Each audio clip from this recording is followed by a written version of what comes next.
That breaks off, we're gunners. Oh, I hope those Eskimos have speedboats.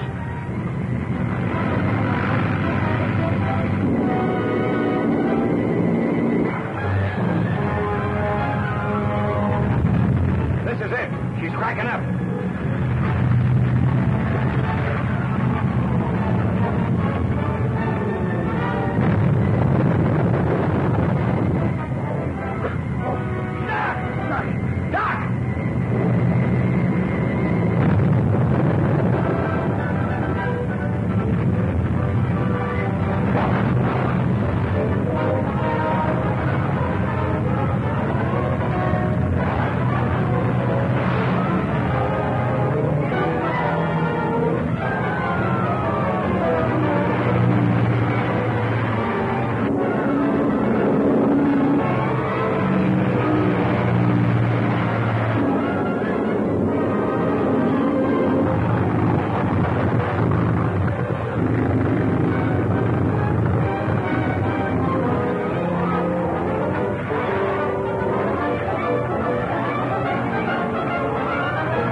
Eskimos are picking up the others.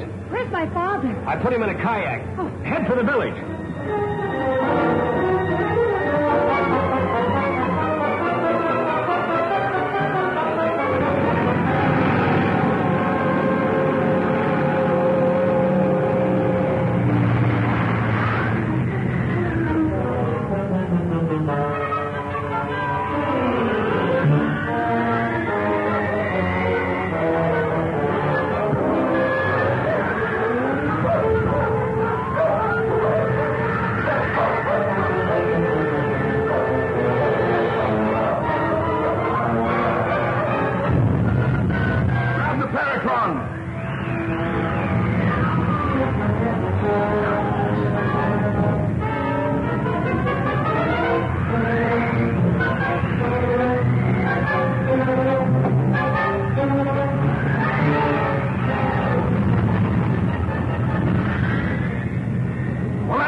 How about the briefcase with those notes? It's gone. You think you can figure out the Parathon without them? I don't know. Perhaps. Well, anyway, we can't cross the glacier without dog and sled. We'd better go back to the Eskimo village.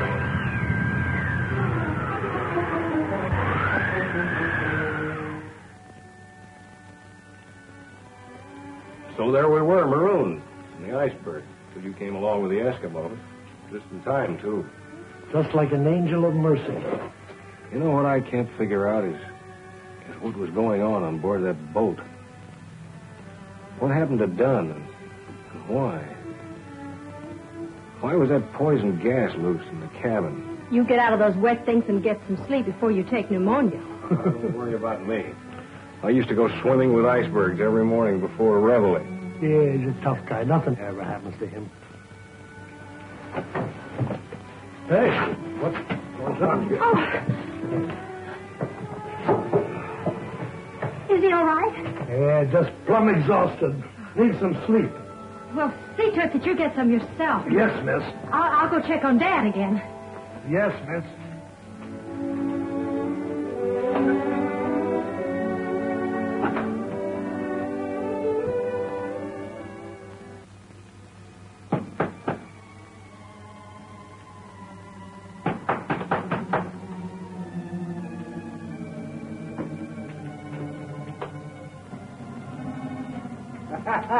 You walk long time, come back same place. That's sort of God, Chief.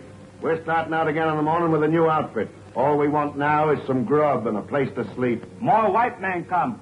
You go see. Look, all we want... What did you say? More white men come from iceberg. In house. There. Do you think it could be? It's impossible. Lady, white lady come. Fly in air like bird. Eskimo go in kayak. Oh, never mind all that. Show us where they are. I show.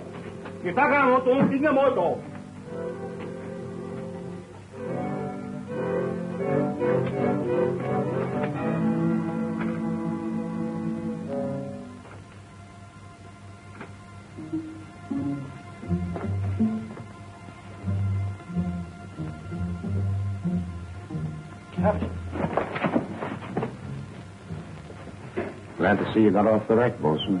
I thought I picked up everybody that was alive. How did you do it? It's a long, cold story, Captain. Who's that? Jim Hudson. Anybody else get off with you? Yeah, Dr. Miller. He's in the cabin next door with his daughter. Who? His daughter. She came by on a plane and picked us up off the berg. Want to speak to him? No, let it go until morning. You'd better get some sleep. Aye, sir. Where do I sleep, Chief? I'd like to get some shut-eye.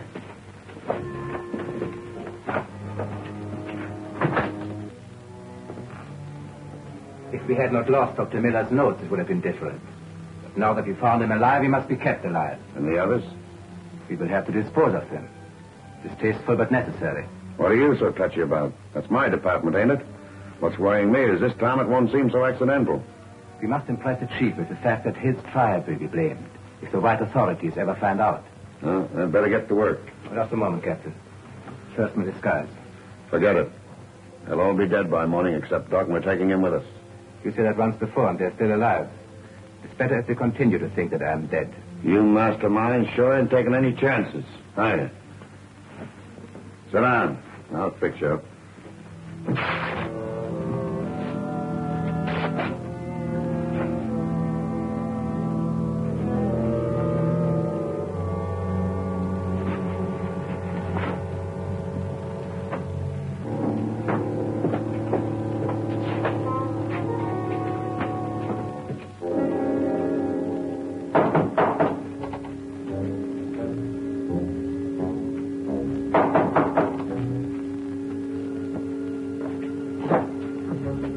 What do you want?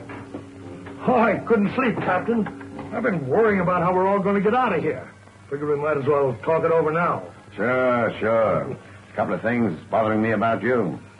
How do you mean that? Just how much you know about Jim Hudson and Doc Miller? A couple of nice guys, as far as I know. What are you getting at, Captain? They're murderers. They killed Dan and tossed his body overboard. Are you sure? I'm telling you, ain't I? They're a bunch of criminals, and I'm seeing to it that they're brought to justice. What I want to know is, whose side are you on? I only have one choice. That's the side of law and order. Now you're talking, Bucko. What are your plans? Well, I'll handle the doctor. He'll take care of the girl. Who are you? Oh, he's just one of the boys. Left badly burned down in the engine room. Now, can you handle Jim Hudson yourself? Oh, sure. Well, now this is what you do. He's a desperate criminal. And if things go wrong, and he puts up a fight...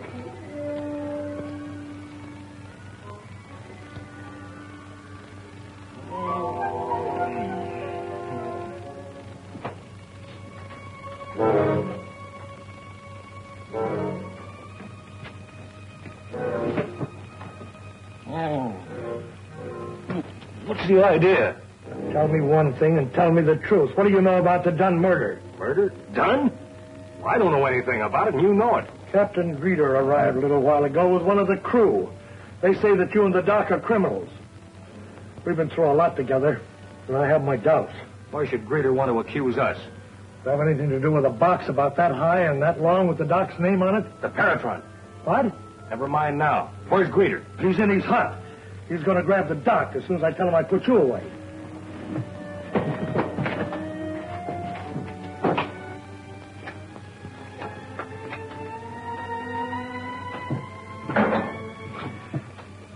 This'll take care of him.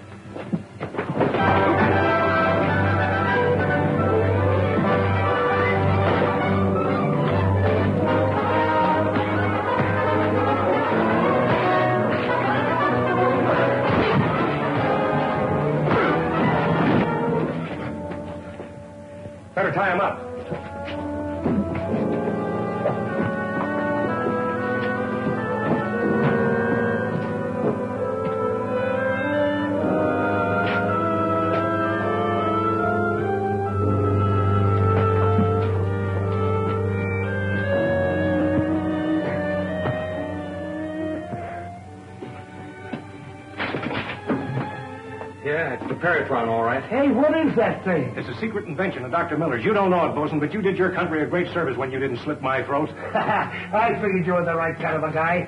And I figured that skunk on the floor there was not but law and order. Keep an eye on him. Oh, well. Hey, that's pretty heavy, isn't it? No, I'm warmed up now. Yeah, no fooling. Say, where did you learn all those fancy tricks, huh? Oh, from the commando. Commandos, huh? Yeah, rat. You know, the way I figure it, some higher-ups tipped Greeter off over that shortwave radio about the Peritron after we came on board, and they were trying to get rid of us. It's in perfect condition. And you think Greeter and his men are in the pay of someone higher up? I'm sure of it. Well, what do you intend doing with the prisoners? Oh, the chief will keep them here till I can send the marshal up from Bankhead to bring them in. I'd give a great deal to know who the ringleaders are. So would I. We'll find out, though. We won't stop till we do. Well, how will you arrange for us to leave here? Oh, the bosun and I'll go by dog sled. You and the doctor can take the Peritron with you on the plane. Now, we'll meet in Bankhead, and I'll arrange transportation from there. Mm-hmm. Well, we got to get an early start, so we better get some sleep. That's a bright idea, Jim. Good night, Jim. Good night. Come along, honey.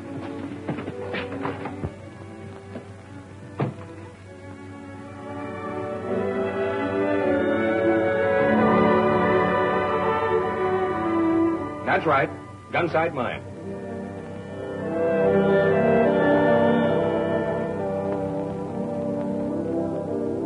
Gun sight mine. Bill Hudson speaking. Hiya, Pop. This is Jim. I'm at Bankhead. Oh, I might have known they couldn't drown you, Jim. Gee, it's good to hear you. Is Doc Miller all right? When are you going to get up here? Doc Miller and Ruth are right here with me, and we're coming up as soon as we can get transportation. Well, why don't you call Brock? He can fix anything. I'll call Brock right away. Goodbye, Pop. Be seeing you.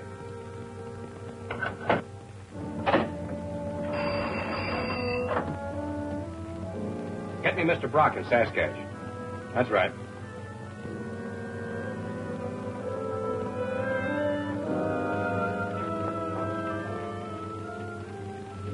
Oh, Mr. Jim Hudson is on long distance. Do you wish to speak to him, Mr. Brock? Jim Hudson, you bet I do. Hello? Jim, my boy. Well, this is a surprise. It's great to know you're still alive after that tragic shipwreck. Was anyone else saved? Oh, yes. Dr. Miller, the ship's captain, 3 members of the crew. By the way, Captain Greeter and a pal of his turned out to be would-be murderers. Why, that's terrible. Certainly, I'll have the marshal go right out to that village and place him under arrest. Where are you now? Well, that's what I called you about. I'm at Bankhead trying to get home. I was wondering if you could arrange to put me and a party of 3 aboard that evening transport plane out of here. Why, I think so. Have you much baggage? I see. Just 2 large wooden cases, huh? Well, I'll arrange it. Not at all, my boy. So long.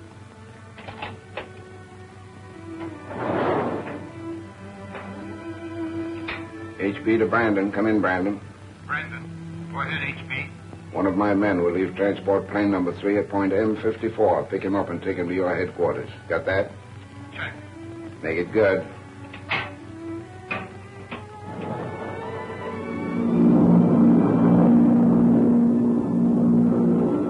You were lucky to get transportation like this with such short notice. No trouble at all. This Mr. Brock's a good friend of Dad's and a big shot up here, too. He just about runs things up in this part of the country.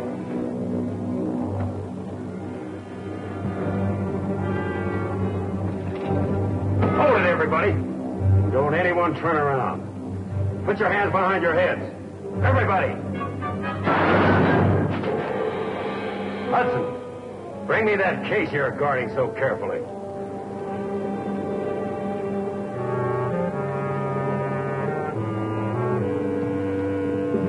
Sounded like a shot, didn't it? Sure did. Better take over. I'll go have a look.